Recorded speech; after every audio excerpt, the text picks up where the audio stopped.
මෙයාව ඇඩ්ජස්ට් කර ගන්නවා අපි මේ ළඟම තියෙන සිදුරක. දැනට හොඳයි. ඊට පස්සේ අපි කරන්නේ මෙයා මේ තියෙන තැන රවුන්ඩ් 10ක් මේ ලොක් එක අයින් කරලා කරගනවා. 1යි 2යි 3යි 4යි 5යි 6යි 7යි 8යි 9යි 10යි. එතකොට දැන් මේ ඉර අපේ සෙන්ටර් එකට ඇවිල්ලා තියෙනවනේ. දැන් අපි කරන්න ඕනේ මේක කරකලා මෙතන කී කරනවද?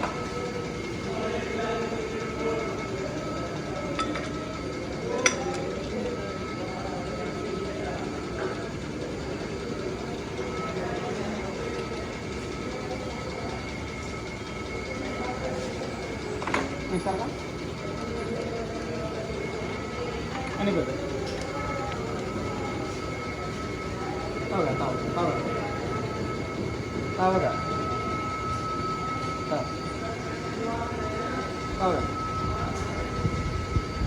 that's it. Dan ini kita dalam ini pustakan.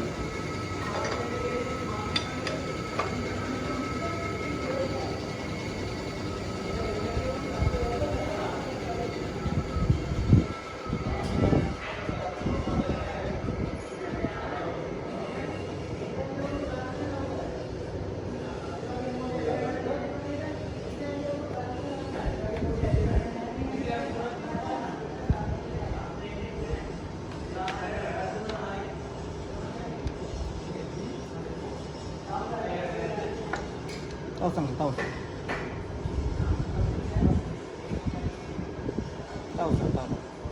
Dia langgar main pustakan.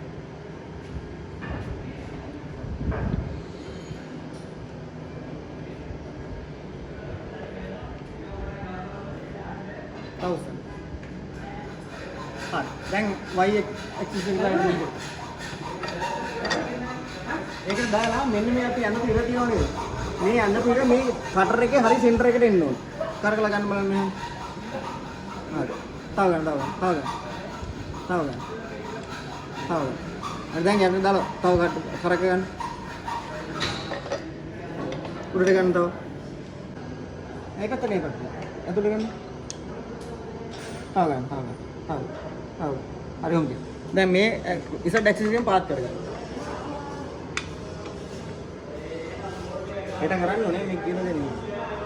හරිද? දැන් මැෂින් එකේ අප්කට් ඒ කියන්නේ අප්කට් කියන්නේ මේ වැඩ කොටසට ටූල් එක ටේප් එක වැදලා ටිප් එක කරගෙන උඩ පැත්තට අප්කට් දා ගන්නවා. තේරෙනවද?